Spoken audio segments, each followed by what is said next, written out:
ದಕ್ಷಿಣ ಕನ್ನಡದ ಈಜು ಪ್ರತಿಭೆಗಳಿಗೆ ಉತ್ತಮ ಸೌಲಭ್ಯವನ್ನ ಒದಗಿಸಿ ಕೊಡಬೇಕೆಂಬ ದೃಷ್ಟಿಯಿಂದ ನಮ್ಮ ಸರ್ಕಾರವು ಮಂಗಳೂರಿನ ಸ್ಮಾರ್ಟ್ ಸಿಟಿ ಯೋಜನೆಯ ಮೂಲಕ ಫಿನಾ ಸ್ಟ್ಯಾಂಡರ್ಡ್ ಅಳವಡಿಸಿ ನಿರ್ಮಿಸಿದಂತಹ ಅಂತಾರಾಷ್ಟ್ರೀಯ ಮಟ್ಟದ ಈಜುಕೊಳ ಎಮ್ಮೆಕೆರೆ ಈಜುಕೊಳ.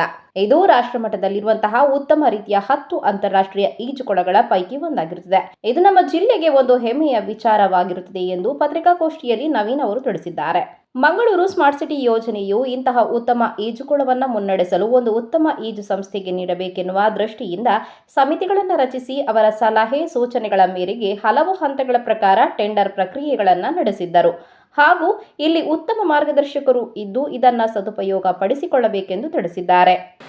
ನಮ್ಮ ಮಂಗಳೂರು ಸ್ಮಾರ್ಟ್ ಸಿಟಿ ಯೋಜನೆಯ ಮೂಲಕ ಒಂದು ಅಂತಾರಾಷ್ಟ್ರೀಯ ಮಟ್ಟದ ಈಜುಕೊಳವನ್ನು ನಮ್ಮ ಜಿಲ್ಲೆಗೆ ತಂದುಕೊಟ್ಟಿದ್ದಾರೆ. ಈ ಈಜುಕೊಳ ಒಂದು ನಮ್ಮ ರಾಜ್ಯ ಬಿಟ್ಟು ರಾಷ್ಟ್ರದಲ್ಲಿಯೇ ಅಂತಾರಾಷ್ಟ್ರೀಯ ಮಟ್ಟದ ಒಂದು ಈಜುಕೊಳಗಳಲ್ಲಿ 10 ಈಜುಕೊಳಗಳಲ್ಲಿ ಆಗಿದ್ದಂಥ ಈಜುಕೊಳವಾಗಿದೆ. ಇದು ನಿಜವಾಗಿ ನಮ್ಮ ಒಂದು ಜಿಲ್ಲೆಗೆ ಒಂದು ಹೆಮ್ಮೆ ಪಡುವಂಥ ವಿಷಯವಾಗಿದೆ.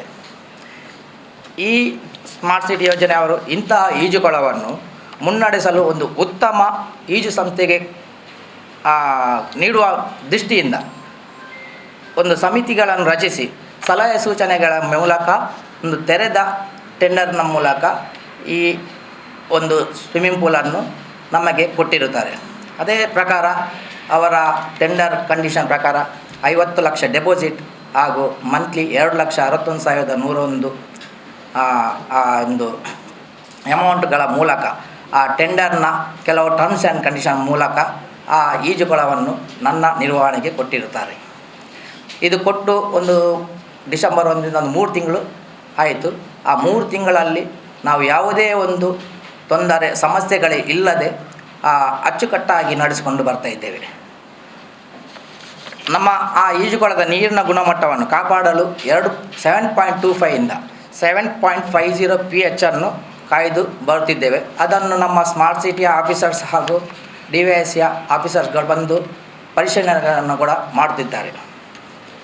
ಪ್ರಸ್ತುತ ಈ ಈಜುಕೊಳವು 5:30ರಿಂದ ರಾತ್ರಿ 9:45 ತನಕ ತೆರೆದಿರುತ್ತದೆ. ಅದರಲ್ಲಿ 10 ಗಂಟೆಯಿಂದ ಸುಮಾರು 3 ಗಂಟೆ ತನಕ ಮೇಂಟೆನೆನ್ಸ್, ವಾಟರ್ ಕ್ವಾಲಿಟಿ ಹಾಗೂ ನಮ್ಮ ಶಾಲಾ ಮಕ್ಕಳಿಗೆ ಈಜು ತರಬೇತಿಗಳು ನಡೆಯುತ್ತಿರುತ್ತದೆ. ಇನ್ನು ಈ ಈಜುಕೊಳದಲ್ಲಿ ವಿಧಿಸುವ ಶುಲ್ಕದ ಮಾಹಿತಿಯನ್ನು ಅಧಿಕಾರಿಗಳೊಂದಿಗೆ ಚರ್ಚಿಸಿ ಮಾಹಿತಿ ಫಲಕದಲ್ಲಿ ಹಾಕಲಾಗಿದೆ ಹಾಗೂ ವಿಶೇಷ ಪರಿಣತಿ ಹೊಂದಿ ಅಂತಾರಾಷ್ಟ್ರೀಯ ಮಟ್ಟದಲ್ಲಿ ಸಾಧನೆ ಮಾಡಿದಂತಹ ಪದಕ ವಿಜೇತರಿಗೆ ರಿಯಾಯಿತಿಯ ದರದಲ್ಲಿ ಶುಲ್ಕವನ್ನು ವಿಧಿಸಿ ಮುಕ್ತ ಅವಕಾಶವನ್ನು ನೀಡಲಾಗಿದೆ.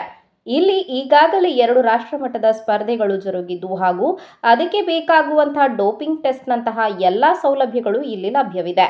ಅಲ್ಲದೆ ಸ್ಪೋರ್ಟ್ಸ್ ಸೈನ್ಸ್, ಪ್ರಥಮ ಚಿಕಿತ್ಸೆ ಹಾಗೂ ಜೀವ ರಕ್ಷಕ ತರಬೇತಿ ಹಾಗೂ ಇನ್ನಿತರ ತರಬೇತಿಗಳನ್ನು ಕೊಡುವಂತಹ ವ್ಯವಸ್ಥೆಗಳನ್ನು ಸಹ ಇಲ್ಲಿ ಕಲ್ಪಿಸಲಾಗಿದೆ ಎಂದರು.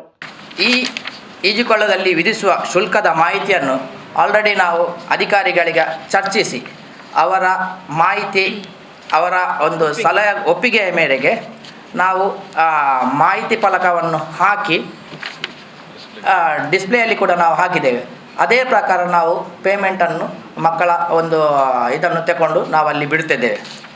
ಹಾಗೂ ವಿಶೇಷ ಪರಿಣಿತಿ ಹೊಂದಿದ ರಾಷ್ಟ್ರ ಹಾಗೂ ಅಂತಾರಾಷ್ಟ್ರೀಯ ಸಾಧನೆ ಮಾಡಿದ ಪದಕ ವಿಜೇತರಿಗೆ ಕೂಡ ರಿಯಾಯಿತಿ ದರದಲ್ಲಿ ಶುಲ್ಕವನ್ನು ವಿಧಿಸಿ ಅವರಿಗೆ ಮುಕ್ತ ಅವಕಾಶವನ್ನು ನಾವು ಕೊಟ್ಟಿದ್ದೇವೆ. ಇಲ್ಲಿ ಈಗಾಗಲೇ 2 ರಾಷ್ಟ್ರ ಮಟ್ಟದ ಸ್ಪರ್ಧೆಗಳು ಜರುಗಿದ್ದು ಹಾಗೂ ಅದಕ್ಕೆ ಬೇಕಾದ ಡೋಪಿಂಗ್ ಟೆಸ್ಟ್ನಂಥ ಎಲ್ಲ ಸೌಲಭ್ಯಗಳು ಇಲ್ಲಿ ಲಭ್ಯವಿದೆ. ಅಲ್ಲದೆ ಸ್ಪೋರ್ಟ್ಸ್ ಸೈನ್ಸ್, ಪ್ರಥಮ ಚಿಕಿತ್ಸೆ ಹಾಗೂ ಜೀವರಕ್ಷಕ ತರಬೇತಿ ಹಾಗೂ ಇನ್ನಿತರ ತರಬೇತಿಗಳನ್ನು ಕೊಡುವಂಥ ವ್ಯವಸ್ಥೆಗಳು ಇಲ್ಲಿ ಕಲ್ಪಿಸಲಾಗಿದೆ. ಇದು ಎಲ್ಲ ಸ್ಮಾರ್ಟ್ ಸಿಟಿ ಅವರ ಯೋಜನೆ ಅಡಿಯಲ್ಲಿ ಆ ಸ್ವಿಮ್ಮಿಂಗ್ ಪೂಲನ್ನು ಮಾಡಿ ನಮಗೆ ಕಲ್ಪಿಸಿಕೊಟ್ಟಂಥ ಇದು ಫೆಸಿಲಿಟಿಗಳು. ಪ್ರಸ್ತುತ ಮಂಗಳೂರಿನ ಈಜುಪಟುಗಳು ರಾಷ್ಟ್ರ ಮಟ್ಟದಲ್ಲಿ ಪದಕ ಪಡೆದ ನಂತರ ಉನ್ನತ ತರಬೇತಿಗಾಗಿ ಬೆಂಗಳೂರು ನಗರಕ್ಕೆ ವಲಸೆ ಹೋಗುವುದು ನಾವು ನೋಡಬಹುದು.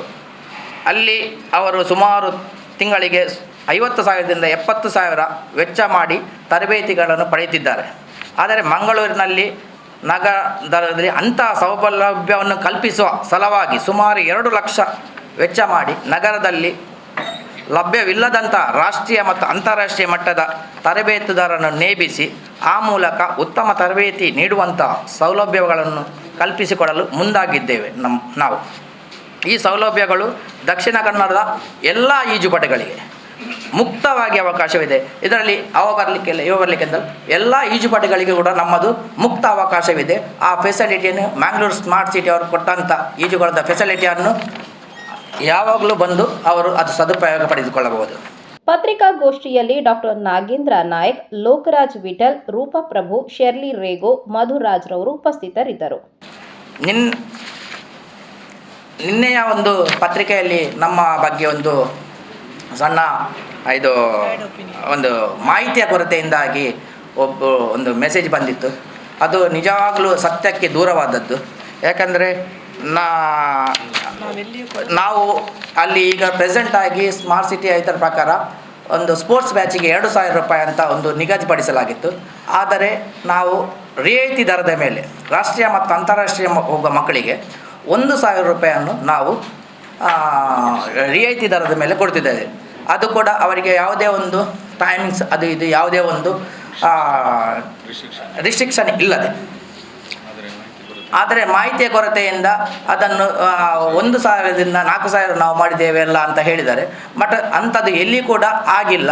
ಯಾಕೆಂದರೆ ನಾವು ಅಲ್ಲಿ ಆಲ್ರೆಡಿ ಸೂಚನಾ ಫಲಕದಲ್ಲಿ ನಮ್ಮ ರೇಟನ್ನು ಕೂಡ ಹಾಕಿದ್ದೇವೆ. ಹಾಗಾಗಿ ಕೆಲವು ಜನಗಳು ನಮ್ಮ ಈ ಡೆವಲಪ್ಮೆಂಟ್ನನ್ನು ನೋಡಿಕೊಂಡು ನಮ್ಮ ಮಕ್ಕಳು ಆ ಲೆವೆಲಿಗೆ ಹೋಗ್ತಿದ್ದಾರೆ ಎನ್ನುವ ನಿಟ್ಟಿನಲ್ಲಿ ಬೇರೆ ಬೇರೆ ಒಂದು ನ್ಯೂಸ್ಗಳನ್ನು ಒಂದು ಸೃಷ್ಟಿ ಮಾಡಿಕೊಂಡು ನಮ್ಮ ಜನರಿಗೆ ಸುಳ್ಳು ಮಾಹಿತಿಯನ್ನು ದೊರಕಿಸುತ್ತಿದ್ದಾರೆ.